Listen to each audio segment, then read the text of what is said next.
Hey, Good day, ma'am, sir. can you introduce yourself? Yes. Good day, ma'am, sir. My name is Mary Chris Abano.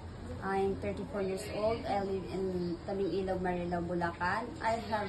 I'm single and I have 3 children and 3 brothers and 1 sister.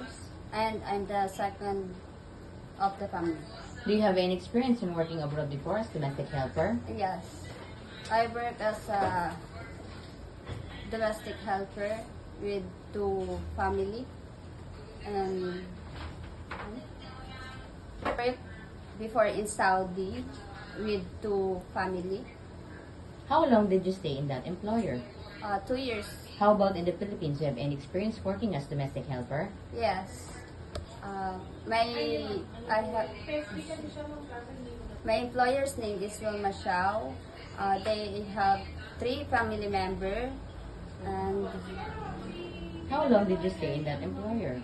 I stayed them in 2 years. What are your main duties in your previous employer? I help them to cook, clean houses, laundry, and take care of kids. Why did you choose to work in Hong Kong? First of all, it's a high salary, good country, and then the people also. Do you know how to cook some simple Chinese food? Yeah, I know a little cook Chinese, like stir fry, soup, pasta, fried chicken. Are you willing to learn more? Yeah, I'm willing to learn more in how to cook. Are you willing to take care of newborn baby? I will, yes, ma'am. I will. How about an elder person? If I have a chance, yes, I will. What if the baby has a fever? What will you do? I call immediately the mother of the newborn baby to make sure that the baby is bring in the hospital immediately. What can you teach to your employer's children?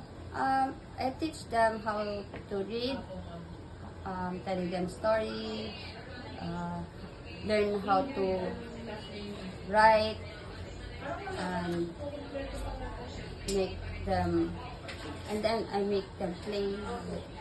Can you sing a nursery song? Yeah, I know how to sing. Can you give an example? The wheels on the bus go round and round, round and round, round and round. Can you, what kind of employer are you looking for?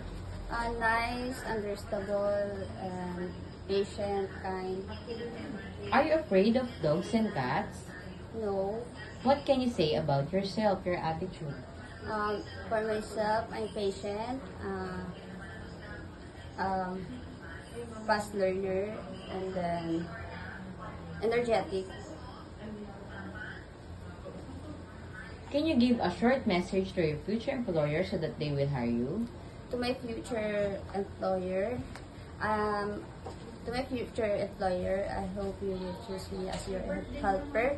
I will do my best, and I'm a patient, kind, trustworthy, energetic, and then also I'm patient with the kids, how to take care of them. I will ensure you that your kids is safety for you.